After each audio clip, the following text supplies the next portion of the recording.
Environ 35 des Québécois adultes offrent de l'aide à un proche âgé.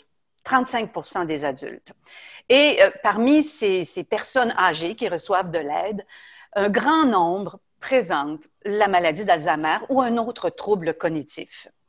On sait que par la nature de ces problèmes de santé-là, le rôle, la tâche de l'aidant peut se complexifier. Alors, il y a 2 médecins gériatres et une infirmière clinicienne qui ont vraiment senti l'urgent besoin d'outiller tous ces proches aidants, de leur permettre de mieux comprendre l'évolution de la maladie d'Alzheimer pour ensuite leur permettre de pouvoir bien accompagner leurs proches et bien les protéger. Alors, ces 3 professionnels viennent tout juste de publier un ouvrage très important qui s'intitule « Devenir proche aidant, maladie d'Alzheimer et troubles cognitifs ». C'est un ouvrage de plus de 200 pages et vraiment, le proche aidant peut trouver tout ce dont il a besoin pour cheminer pendant ces nombreuses années auprès de son proche. Alors, nous avons les 3 auteurs avec nous, comme vous pouvez voir. Laissez-moi d'abord vous les présenter et ensuite, au cours de la prochaine demi-heure, on va faire un bref survol de ces 220 pages. Alors, nous avons d'abord la docteure Judith Latour. Bonjour, docteur Latour. Alors, docteur Latour, vous êtes la première médecin, homme-femme confondu, à avoir obtenu en 1981 la certification de spécialiste en gériatrie, certification qui a été remise par le Collège royal des médecins et chirurgiens du Canada. Vous avez pratiqué à ce qu'on appelait à l'époque l'Hôtel-Dieu de Montréal. Au cours de votre carrière, vous avez aussi travaillé aux 2 autres pavillons pour maintenant vous retrouver dans ce qu'on appelle le Grand CHUM fusionné. Et parallèlement, durant toutes ces années-là, vous avez gardé un lien, j'ai envie de dire, précieux avec l'Institut universitaire de gériatrie de Montréal et plus spécifiquement avec la docteure Marie-Jeanne Kergoat. Vous vous êtes souvent assises les 2 ensemble, discuter de cas de patients que vous aviez pour trouver des solutions novatrices. Alors, docteur Marie-Jeanne Kergoat, vous êtes une des co-auteurs du livre. Bonjour. Docteur Kergoat, vous avez aussi développé très tôt, quand vous étiez étudiante en médecine, de l'intérêt pour les soins aux personnes âgées. Vous en avez fait une carrière. Vous êtes aussi devenue gériatre, spécialiste en gériatrie, et vous avez fondé la fameuse clinique de cognition à l'Institut universitaire de gériatrie de Montréal. Comme la docteure Latour, vous avez soutenu, formé de nombreux étudiants en médecine, des résidents, sur la prise en charge des patients qui sont atteints de troubles cognitifs. Alors, merci d'être là. Et nous avons avec nous Madame Karine Thorne. Karine, vous êtes infirmière clinicienne. Vous avez travaillé plus d'une quinzaine d'années à l'Institut universitaire de gériatrie de Montréal auprès de la docteure Kergoat dans la clinique de cognition. Et à notre grand bonheur, vous vous êtes tourné maintenant vers la recherche et on va voir un peu plus tard que la recherche est très importante dans notre dossier. Alors, vous êtes maintenant associé de recherche dans le domaine du soutien aux proches aidants. Alors, merci beaucoup d'être là. Donc, moi, je l'ai lu, votre livre, et on voit votre immense expérience terrain, ce qui fait que quand vous nous parlez dans le livre, vous ne nous prenez pas du haut de vos grandes connaissances. Bien sûr, vos grandes connaissances sont là pour appuyer ce que vous dites, mais on sent toujours l'humain, l'empathie, le respect. Et je peux vous dire que ça fait du bien de lire ce livre-là. Donc, on va tout de suite commencer à regarder ce qu'il y a dedans. Docteur Kergoat, je m'adresse à vous en premier, donc directrice scientifique d'une clinique de cognition. Dès qu'on avance en âge, bon, moi, je me regarde, là, passé 60 ans, j'oublie quelque chose, j'ai-tu la maladie d'Alzheimer? Pouvez-vous nous indiquer, pour les gens qui nous écoutent, qu'est-ce qui est normal en vieillissant? Puis quand est-ce qu'on doit commencer à se dire, peut-être qu'il faudra aller consulter? Oui, et alors c'est une grande question parce qu'en fait, un vieillissement cognitif normal, c'est quand même différent que les individus. Ça dépend avec quelle réserve cérébrale on commence. Mais on peut dire que presque de façon universelle, on va rencontrer un ralentissement de la vitesse de traitement de l'information, d'où plus de temps pour compléter une tâche avec l'âge, un léger manque d'humour, comme par exemple, on va au cinéma puis on essaye de redire quel était le nom de l'acteur. Ça fuit un peu, mais ça revient un petit peu plus tard. Également, on encode de façon un petit peu plus superficielle, donc on va moins dans les détails. Si on vous demande quel était le dessert qu'on a mangé il y a 2 jours, ben, ça va venir moins vite que dans le passé. On parle aussi de ce qu'on appelle la mémoire de travail, garder en mémoire une information, par exemple un numéro de téléphone ou un code pour compléter un formulaire rapidement, ça va être moins robuste. Également, lorsqu'on dit récupérer l'information, comme par exemple, souvent on s'entend dire, on pose une question, je l'ai sur le bout de la langue, j'ai le bout sur le bout de la langue, mais ça vient pas tout de suite, un petit peu plus tard, on le retrouve. Puis l'autre chose, c'est quand, par exemple, ce qu'on appelle l'attention, surtout l'attention divisée.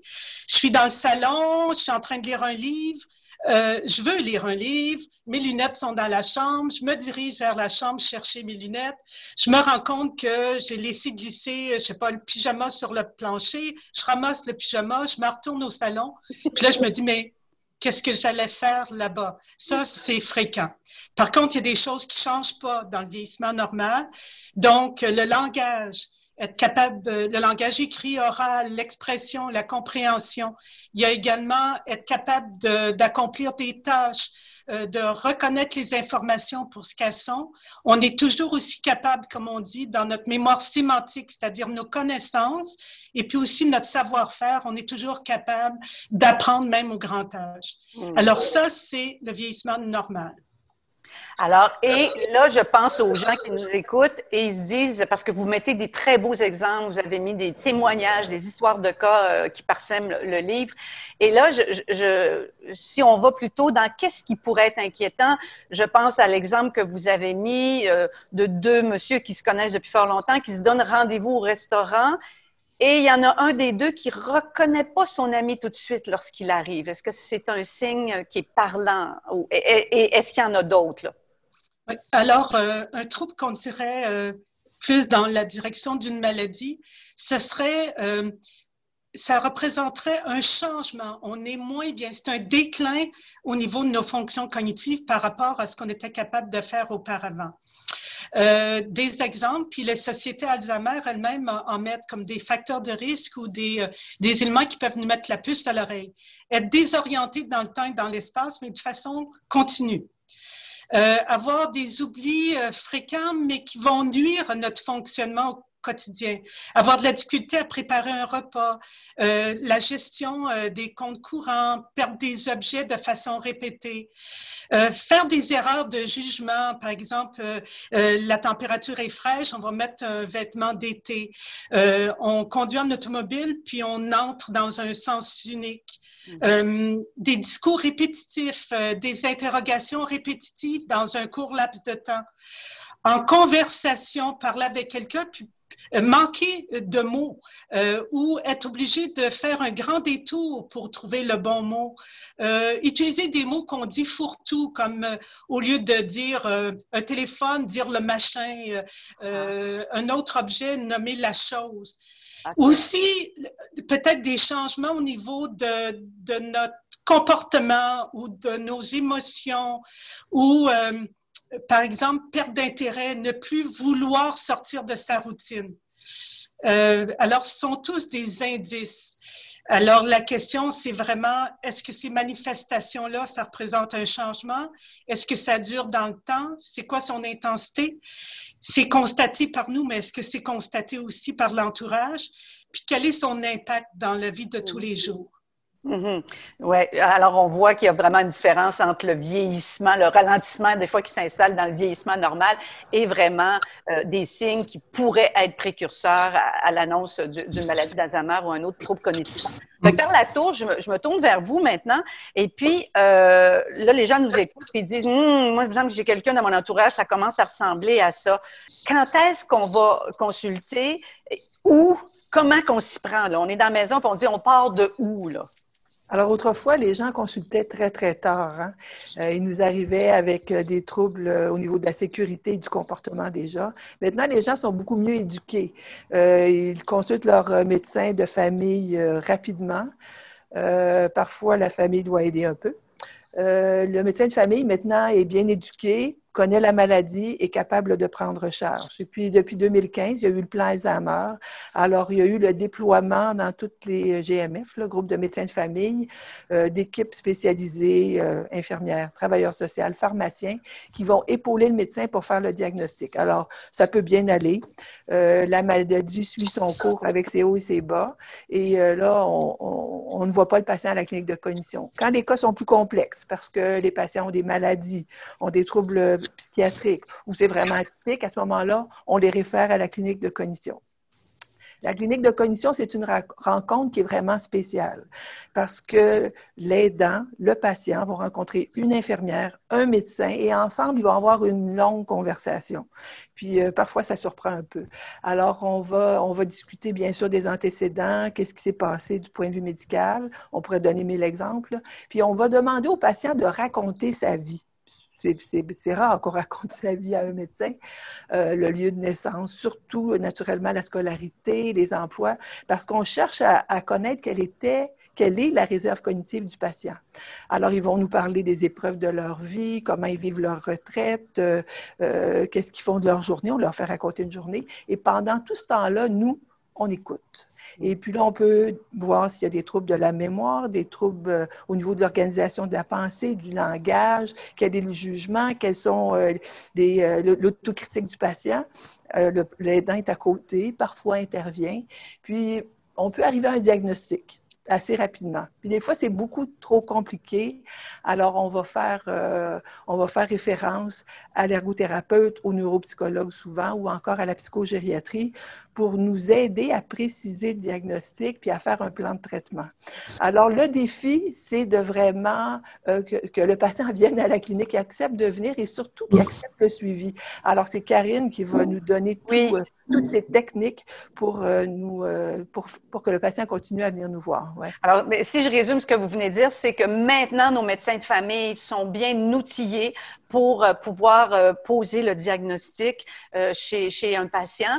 Et si jamais ce patient-là, cette personne-là a d'autres troubles ou les symptômes peuvent être apparentés peut-être à autre chose, c'est à ce moment-là qu'on passe ce qu'on appelle dans le langage en deuxième ligne et on se tourne vers une clinique de cognition. Et là encore, ça se peut qu'on ait à demander de l'aide auprès de d'autres professionnels. J'aime beaucoup l'histoire de vie, ce que vous dites, de raconter son histoire. Puis vous parlez de réserve cognitive. On va y revenir avec Dr. Kergouat. Je crois on pourrait parler un petit peu de qu'est-ce que c'est que la réserve cognitive. Mais avant, je me tourne vers vous, Madame Thorne. Vous êtes infirmière et vous avez souvent entendu des proches dire hey, là, j'aimerais tellement ça vous l'amener, mais il veut pas. Il dit qu'il n'y en a pas de problème, mais je le vois bien, il s'est perdu dans le quartier. Il y a tous les signes et symptômes qu'on peut avoir. Comment est-ce qu'on fait quand on est un proche puis on veut convaincre notre très, très vieux papa ou notre conjointe à aller consulter? Oui, c'est une excellente question, Michel. Puis effectivement, c'est quelque chose que j'entendais souvent du temps là, de mon travail à la clinique de cognition. Premièrement, je pense que ce qu'il faut réaliser, c'est qu'effectivement, ça peut être quelque chose qui soit passablement confrontant et stressant d'aller pour une évaluation de ses fonctions cognitives. Hein. Ça va toucher quand même à le fonctionnement d'une personne. C'est presque un sujet assez intime. Donc, je pense que de le réaliser, ça peut aider un petit peu à comprendre en soi. L'autre chose auquel vous faisiez allusion, c'est le fait que la personne ne semble pas réaliser que quelque chose ne fonctionne plus comme avant ou que quelque chose cloche. Et ça, ce qui est moins connu par rapport à un trouble neurocognitif majeur comme la maladie d'Alzheimer, c'est un symptôme qu'on appelle l'anosognosie, qui est un symptôme de la maladie, au même titre que la mémoire, par exemple, va être atteinte ou la capacité à s'orienter ou s'organiser. L'anosognosie est un symptôme qui fait en sorte que l'autocritique est atteinte chez la personne. Et ça arrive quand même assez tôt, ça peut arriver quand même assez tôt dans le processus. Ça fait en sorte que la personne n'est pas en mesure de se voir telle qu'elle est. C'est un peu comme si le miroir qu'elle a devant elle était brouillé. Et ça fait en sorte donc qu'elle n'est pas en mesure de voir les difficultés qui se sont présentées chez elle dernièrement. Donc, je trouve que c'est important de transmettre cette information-là parce que ça peut diminuer la frustration et l'incompréhension chez l'entourage qui peut penser associer ça à du déni ou que la personne fait exprès de ne pas comprendre. Alors, c'est tout le contraire. Elle en est incapable à cause déjà des lésions qui se sont installées dans son cerveau. Alors, c'est pas de la mauvaise foi de sa part, c'est vraiment, ça fait partie de sa maladie. Alors, c'est quoi? Vous avez des petits trucs dans votre poche là, qui vont nous aider, là? Oui, c'est sûr que ça peut être en fait intéressant de plutôt faire voir un peu plus le côté positif qu'on peut obtenir en allant consulter. Donc, en fait, de savoir qu'il n'y a pas que la maladie d'Alzheimer qui explique la présence de troubles cognitifs. Il y a plein de causes, entre autres des causes réversibles. On peut penser, entre autres, à un débalancement métabolique, que ce soit la thyroïde qui fonctionne moins bien, que ce soit une carence en vitamine B12. Il y a des troubles du sommeil qui seront pas compensés aussi, qui peuvent amener des troubles cognitifs. Parfois, ça peut être la présence de symptômes anxio-dépressifs qui sont présents et qui vont venir un peu solliciter le cerveau d'une autre façon, ce qui fait en sorte qu'il y a des atteintes cognitives.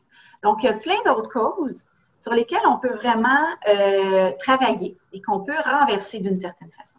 Il y a aussi, on ne se leurra pas, l'éventualité que ce soit une maladie neurodégénérative, une maladie d'Alzheimer ou autre. Et même à ça, même si c'est cette avenue-là, bien, il y a quand même une panoplie de choses à faire, comme entre autres optimiser les traitements des autres maladies que la personne peut avoir pour essayer de ralentir le plus possible la progression, puis optimiser aussi l'autonomie de la personne. On veut qu'elle soit le plus autonome possible, ralentir donc l'arrivée des atteintes et faire en sorte qu'elle soit le plus autonome et le plus sécuritaire possible chez elle. Alors, les deux choses que je retiens, c'est on se dit, on va aller voir, c'est peut-être pas un problème cognitif, c'est peut-être un autre problème qu'on peut plus facilement régler. Mm-hmm. Et la deuxième chose, c'est, et si c'était un problème cognitif, prenons-le dès le départ afin de poser des stratégies qui vont ralentir, j'ai envie de dire, les autres problèmes qui peuvent survenir ou peut-être même les symptômes. Quand je parle de d'autres problèmes qui vont survenir, rapidement, j'ai vu, vous aviez un chapitre qui disait l'importance d'un suivi. Alors, moi, je reçois, disons, mon vieux papa reçoit un diagnostic, on était chez le médecin de famille, le diagnostic est posé. C'est quoi le suivi? Qu'est-ce que je dois faire?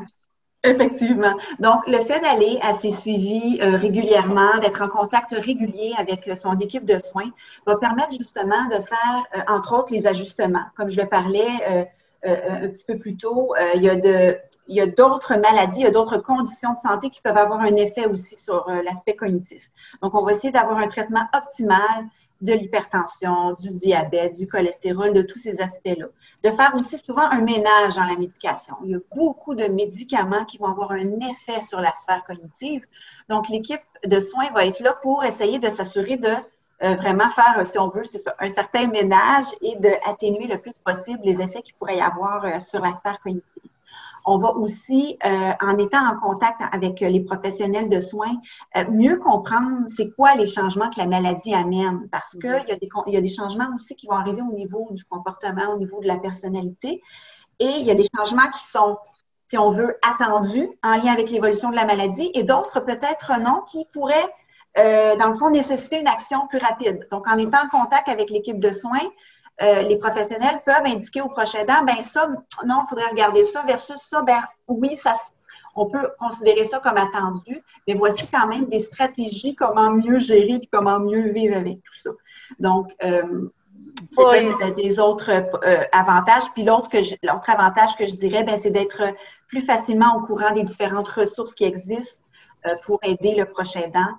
De façon à graduellement, très tôt, commencer à se tisser une espèce de filet de sécurité autour de lui en allant vers les ressources. Dès le départ. Alors, ce que je comprends, c'est qu'il ne faut pas hésiter à maintenir la conversation avec les professionnels qui nous prennent en charge pour vraiment suivre de proche et éventuellement éviter des chutes, des hospitalisations et tout. On va parler de la communication parce que c'est quelque chose que les aidants parlent souvent, de la difficulté de maintenir une communication parce que les mots s'en vont. Mais avant, je passerai la parole à Dr. Kergoat, puis je reviendrai vers vous, Karine. Dr. Kergoat, il y a aussi, quand on dit qu'on est proche aidant, j'ai vu des statistiques d'ailleurs que vous m'avez envoyées, et il y a des proches que c'est du 24 heures sur 24. Il y en a qui donnent plus de 10 heures par semaine puis ils se considèrent même pas comme des proches. On le voit, être proche, ça veut dire, c'est souvent au quotidien. Au quotidien, il faut se laver, il faut s'habiller, il faut se nourrir, ce qu'on appelle les activités de la vie quotidienne. Et vous avez un très beau chapitre qui nous parle de certaines stratégies pour maintenir ces activités-là, pour que notre proche puisse continuer à maintenir. À quoi on peut penser, entre autres? Oui, alors, comme je vous disais tout à l'heure, on va parler de maladies quand il y a un retentissement sur le quotidien. Oui. Et puis, le cerveau est fait de telle façon que c'est les activités ou les interventions les plus complexes qui se perdent en premier. Alors, on va séparer les activités souvent entre les activités de la vie domestique, où on dit les fonctions instrumentales, et ensuite, on va parler des activités de la vie quotidienne, les soins personnels. Alors, ça va être important parce que, par exemple, dans la maladie d'Alzheimer, il n'y a rien qui va rapidement. Hein. Le fait que quelque chose, par exemple, va rapidement dans la maladie d'Alzheimer, pour nous, c'est dire qu'il y a probablement un autre facteur qui perturbe la situation. Donc, il va falloir observer, faire preuve de patience, adapter ses attentes, toujours essayer de chercher une participation de la personne atteinte, connaître puis utiliser les ressources d'aide. Donc, dans les activités de la vie domestique, pensons-y. La conduite automobile ou les autres transports. Donc, la gestion, par exemple, du retrait du permis de conduire. Il va falloir y aller avec beaucoup de doigté. La gestion des finances, qui peut aller du plus complexe, faire ses rapports d'impôts jusqu'à faire des transactions monétaires. Donc, comment s'y prendre pour garder les fonctions ou les compenser lorsqu'elles sont perdues. Il y a des gens qui viennent nous consulter qui sont encore en exercice des fonctions professionnelles. Également, l'entretien du domicile, la préparation des repas, faire ses emplettes, utiliser le téléphone, d'autres modes de communication, gérer sa médication, puis apprendre d'autres choses. Par exemple, on va perdre des fonctions qui ont été moins maîtrisées, comme par exemple l'ordinateur, les nouveaux appareils électroniques. Alors, il y a une gradation du plus complexe au plus simple. Par la suite, les soins personnels, ben, ça va tout simplement se laver. Pas facile d'enjamber une douche, un bain. C'est là qu'on se rend compte qu'il y a un ordre pour faire les choses. S'alimenter, s'habiller, se rendre aux toilettes, être capable de se transférer, être capable de se déplacer dans la maison, faire sa toilette, ce qu'on appelle grooming, puis garder sa continence. Donc, tous des éléments qu'on va devoir observer et regarder s'il y a des difficultés et faire des suggestions. Sont trop longues là, mais il y a beaucoup d'éléments qui sont donnés dans notre livre sur chacun de ces items. Absolument. Et ce que je retiens de ce chapitre-là, puis vous l'avez mentionné, c'est en tant que proche, c'est de baisser certaines attentes. Hein. Moi, je le vois des fois qu'on va parler à quelqu'un qui a un trouble cognitif, puis on va dire, tu le sais, tu la connais la réponse, tu es capable, vas-y, tu as déjà réussi. Alors, je pense que c'est un équilibre entre motiver, supporter, puis en même temps, nous, de baisser nos attentes. Puis il y a quelque chose de joli qui est écrit dans votre livre, de dire, ne visons plus la perfection. Visons ce que notre proche est encore capable de faire, ce qui est très sage, je crois. Mais effectivement, on ne peut pas toutes les nommer, mais ce fameux chapitre donne des bonnes stratégies là, pour maintenir l'autonomie le plus longtemps possible. Karine Thorne, je me tourne vers vous maintenant parce que là, le temps file. Oui. On va essayer de voir rapidement la communication, ces fameuses phrases qui sont répétées tout le temps, le manque de compréhension, l'anxiété qui se met en tout ça. Les mots s'en vont, puis là, il faut communiquer autrement. Comment est-ce qu'on fait ça?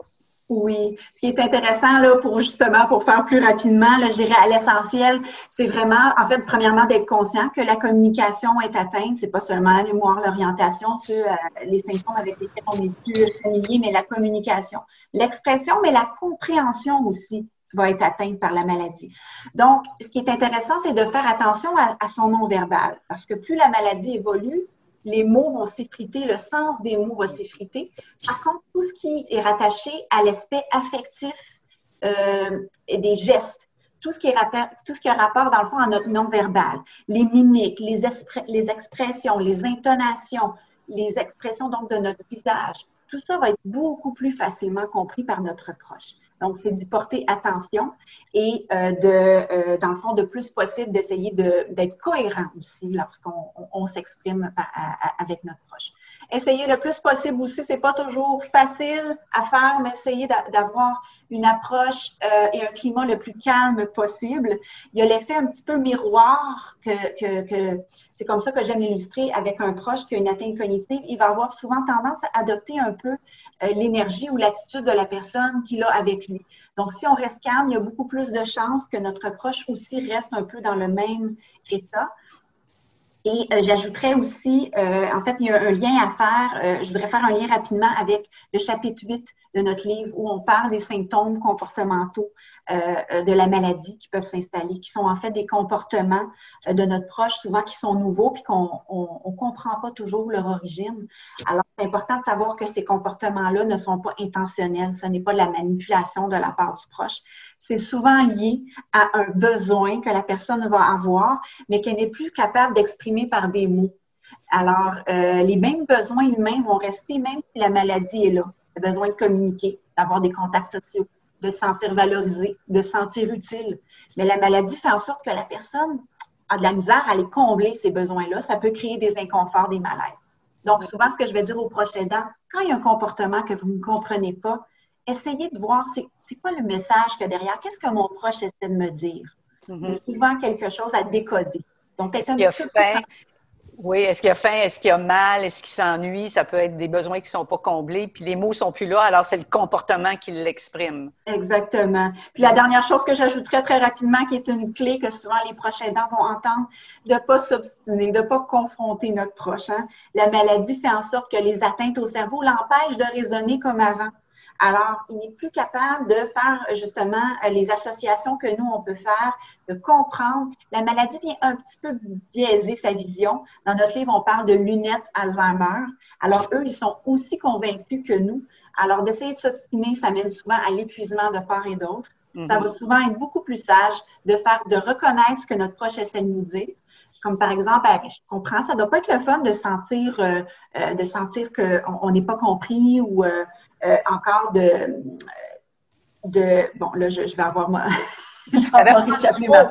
On dit un manque du mot, c'est ça, docteur Cargois, donc cherche le mot, c'est ça. Oui, il y a un petit peu d'anxiété, là. Alors, l'attention est...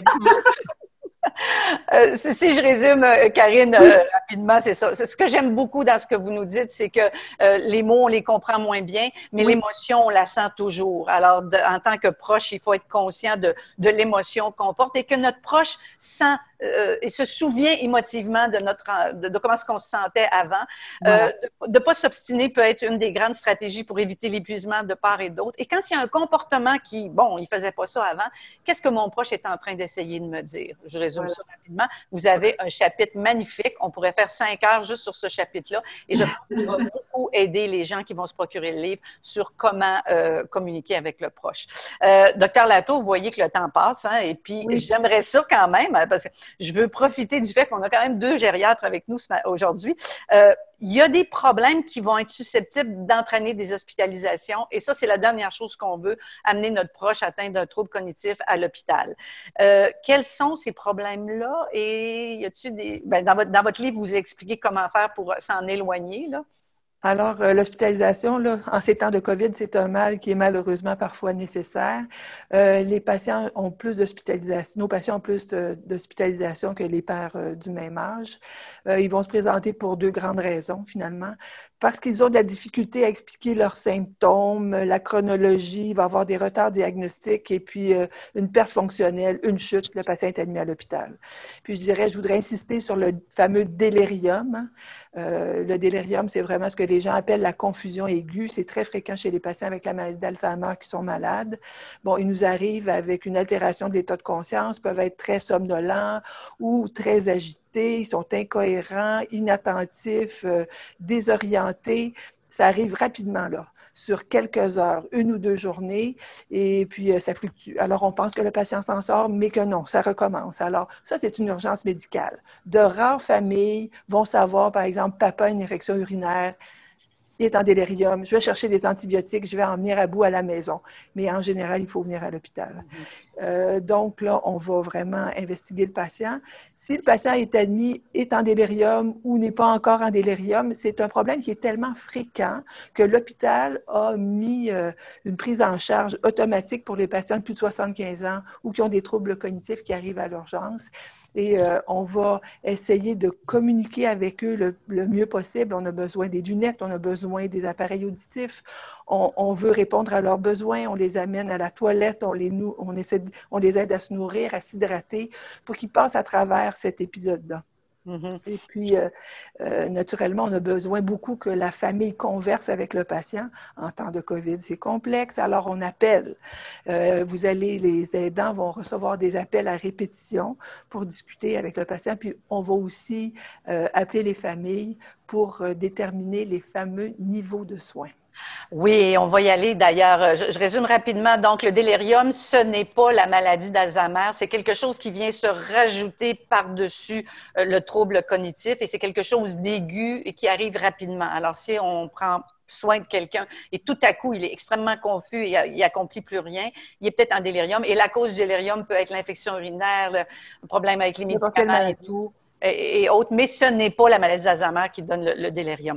Docteur Kergoat, on va aller en rafale sur quelques-uns des autres chapitres avant de se quitter. Et Docteur Latour parle justement du fameux niveau de soins et vous en parlez. Qu'est-ce que c'est rapidement et qu'est-ce qu'on doit faire? Les niveaux de soins, en fait, on sait que ce sont des maladies neurodégénératives, donc qui vont évoluer. Il faut faire preuve de prévoyance, c'est-à-dire d'exprimer quels sont les soins qu'on voudrait recevoir selon des présentations cliniques dans l'évolution de la maladie. Donc, c'est un acte de prévoyance. Les gens connaissent ce qu'on appelle les directives médicales anticipées, c'est-à-dire 6 mois dans telle condition, dans tel temps. Maintenant, je suis apte, je suis capable de décider. C'est pas parce que j'ai un trouble neurocognitif que j'ai perdu mes capacités décisionnelles. Donc, le plus tôt possible dans la maladie, il faut être capable d'exprimer qu'est-ce qu'on voudra le jour où on aura une intervention chirurgicale devant nous, qu'on aura un cancer, ces choses-là. On appelle ça les niveaux d'intervention. Ils sont maintenant demandés de façon systématique quand une personne âgée se présente à l'hôpital. Alors, dans votre livre, vous parlez de ce que c'est que le niveau de soins et vous parlez aussi de tout ce qui est les aspects légaux. Vous expliquez le fameux, l'importance d'avoir un mandat et bon et tout ça. Puis vous expliquez vraiment, là, vous êtes devenus presque des avocates là, dans ce chapitre-là. Ça devient très, très clair. Ce que je retiens dans le chapitre des aspects légaux, c'est que si tout va bien dans la famille, souvent, on n'est pas obligé d'aller faire homologuer le fameux, je sais pas, on appelle le mandat, là, dites-moi si je me trompe, c'est bien ça, le fameux mandat. Ouais, en tout cas, c'est un chapitre qui est clair beaucoup. Vous vouliez rajouter quelque chose, Docteur Latour? Oui, c'est ça. Souvent, les familles sont très anxieuses quand le patient entre à l'hôpital, puis est en délirium, puis il est temporairement confus. Alors, il faut pas s'inquiéter. L'inaptitude à gérer, quand on est inapte à gérer ses soins, en cas d'urgence, le conjoint, l'enfant, même une personne qui a pour le patient un intérêt particulier peut accepter et signer des consentements aux soins. Si le patient se rebelle et veut absolument pas collaborer, à ce moment-là, le médecin va aller en cours, demander au juge une ordonnance de traitement pour une période donnée, 1 semaine, par exemple, pour mieux étudier la situation. Alors, c'est ça, il les gens sont inquiets de ce problème d'inaptitude, mais la plupart du temps, les patients sont assez dociles, n'ont pas des patrimoines très, très importants. Donc, avec une procuration, on peut passer à travers la maladie sans jamais faire de déclaration d'inaptitude. Mm-hmm. Donc, l'importance de se préparer pour les niveaux de soins. Rapidement, là, j'arrive pas de dire rapidement. On va arrêter de dire ça, on va prendre le temps. C'est un sujet qui est tellement intéressant. Il y a dans votre livre, entre autres, un glossaire. Vous nous expliquez les abréviations qu'on risque de voir là, dans le système de la santé. Il y a des témoignages fort touchants, des histoires de cas. Et vous avez répertorié, et ça va être lu, les ressources et l'aide que les proches aidants peuvent avoir. Docteur Kergoat, quand on se voit désigner proche aidant de quelqu'un qui entame un long parcours à travers la maladie d'Alzheimer, qu'est-ce que je fais? Où je vais chercher de l'aide? Comme on l'a mentionné, premièrement, il faut se faire évaluer. Donc, le médecin de famille qui est entouré aussi souvent d'une infirmière clinicienne, les intervenants de première ligne. S'il y a une plus grande complexité ou une certaine atypie dans la présentation, les cliniques de deuxième, troisième ligne, qui, elles, vont rediriger. C'est un continuum dans les soins. Alors, on va redemander des expertises pour de l'aide instrumentale au domicile, de l'aide de répit. Il y a des associations pour se renseigner puis aussi recevoir de l'aide, que ce soit l'appui, les sociétés Alzheimer et aussi des organismes d'économie sociale. On a essayé de mettre un listing le plus complet possible. Évidemment, comme on s'intéresse à toute la province, il faudrait aller voir les équivalents locaux qu'il y a dans les ressources là, qu'on met à l'intention des personnes qu'on a répertoriées dans notre livre. D'ailleurs, je pense que l'appui, oui, Karine, l'appui est provincial et je pense qu'offre des services pour chaque région. Alors, la recherche se fait assez facilement sur le site Internet. Oui, Karine? Oui, bien, je voulais juste ajouter à ce que Dr. Kergoat vient de dire qu'un conseil que j'aimerais donner, là, mentionné ici lors de l'enregistrement, puis qu'on exprime bien dans le livre, c'est de ne pas tarder à demander de l'aide. Hein. C'est connu que plus tôt on va demander de l'aide, on va aller vers les ressources, on va s'informer, plus facile ça va être. On va intégrer l'aide petit à petit, plutôt que d'attendre, de repousser et lorsqu'on se voit au bord de l'épuisement, de voir qu'une quantité phénoménale de services qui arrivent, c'est beaucoup plus bouleversant. Donc, c'est plus facile d'y aller plus tôt et à petite dose que d'attendre et de repousser. Oui, préparer le voyage. Oui. Même Michel, j'ajouterais qu'un conseil qu'on fait souvent dans nos cliniques, c'est même si la personne n'a pas immédiatement besoin d'aide, je dis aux gens, regardez, vous avancez en âge, vous êtes un soutien au niveau de la personne, votre réseau est étroit ou plus ou moins étroit. Il faut au moins que vous soyez identifié dans votre CLSC pour le au cas où. Donc, encore là, de la prévoyance. Ouvrir le dossier. Ouvrir le dossier. Ouvrir le dossier. Il y a des gens qui nous écoutent et qui disent « Moi, je suis un proche aidant depuis plusieurs années. Je suis épuisée. » D'ailleurs, dans le livre, vous parlez de l'importance de prendre soin de soi aussi, d'aller chercher de l'aide, mais aussi, de temps en temps, avoir du temps juste pour soi. Il y a des gens qui, à un moment donné, ça devient très complexe. Des fois, l'âge du proche, pour toutes sortes de raisons, on se tourne vers l'hébergement. Et Karine, j'aimerais vous laisser le mot de la fin sur ça, que l'hébergement, ce n'est pas la fin de notre rôle de proche aidant. Effectivement, je pense que le rôle, en fait, de ce que j'observe, le rôle se poursuit, se transforme. Bien sûr, la charge physique est un peu moins élevée, puisque le proche est maintenant dans un environnement où il y a une équipe de soins qui prend de lui. La charge émotive, elle, par contre, elle demeure et des fois, je vous dirais même qu'elle augmente un petit peu parce que là, on n'a plus le contrôle, on n'est plus constamment autour de notre proche. Alors, c'est un rôle qui se poursuit, qui se modifie. Il y a des apprentissages à faire, entre autres de travailler de concert avec l'équipe de soins. Le proche aidant, moi, j'aime bien exprimer aux proches aidants, de leur dire, bien, écoutez, essayez de voir ça comme si votre proche, maintenant, étant donné qu'il est en établissement, tous les soins un peu plus plates, routiniers, vont être pris en charge par l'équipe et vous allez pouvoir vous concentrer sur avoir des activités plaisantes quand vous allez voir votre proche. Plutôt que de vous battre avec pour qu'il prenne ses médicaments ou que faire le soin d'hygiène. Maintenant, on peut davantage se concentrer sur ce qui est plaisant. Puis aussi, vous êtes un petit peu le porte-parole de votre proche. C'est vous qui savez son histoire, qu'est-ce qu'il aime moins. Donc, essayez de se concentrer sur des aspects plus positifs comme ça. Comment le rôle peut se continuer quand même et être significatif. Tout en continuant de prendre soin de soi, par contre. Docteur Kergoat, est-ce qu'on a de l'espoir? Je sais que vous êtes chercheur également. Est-ce que la solution va passer par la recherche? J'ai envie de dire oui, mais expliquez-moi davantage. Oui, bien, écoutez, je pense que la recherche est essentielle. C'est sûr que trouver un remède, vous savez, avoir autant de succès dans le contrôle de ces maladies qu'on en a eu avec les maladies cardiovasculaires au cours des 30 dernières années, ce serait merveilleux. C'est la recherche du Graal là, que les gens, trop souvent, on a eu au cours des années espoir, déception, mais il faut continuer la recherche, trouver des médicaments efficaces. Puis la recherche également pour répondre à tous les besoins biopsychosociaux là, qui entourent la maladie.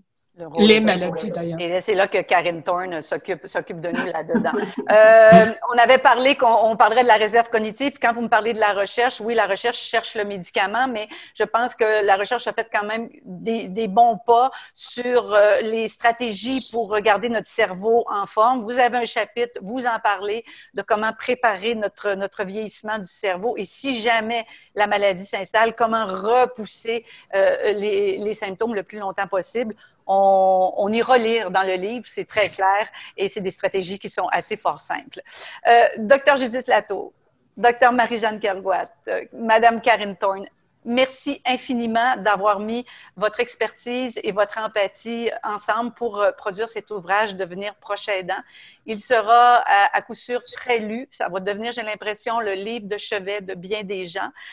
Vous êtes extrêmement généreuse. Vous ne touchez pas, ni une ni l'autre, à vos droits d'auteur. Vous remettez tous les droits d'auteur, soit au regroupement des unités de courte durée gériatrique et services hospitaliers de gériatrie, qui a été d'ailleurs fondé par vous, Docteur Kergoat. Et il y a une portion des droits d'auteur qui va aussi à la chaire de la recherche à la personne âgée et à la famille, qui est proche de vos intérêts, Madame Thorne. De plus, chaque fois qu'un livre est vendu, il y a $1 qui sera remis à la Fondation Institut de gériatrie de Montréal, fondation qui soutient beaucoup la recherche. Voilà. Mesdames, merci beaucoup de votre présence.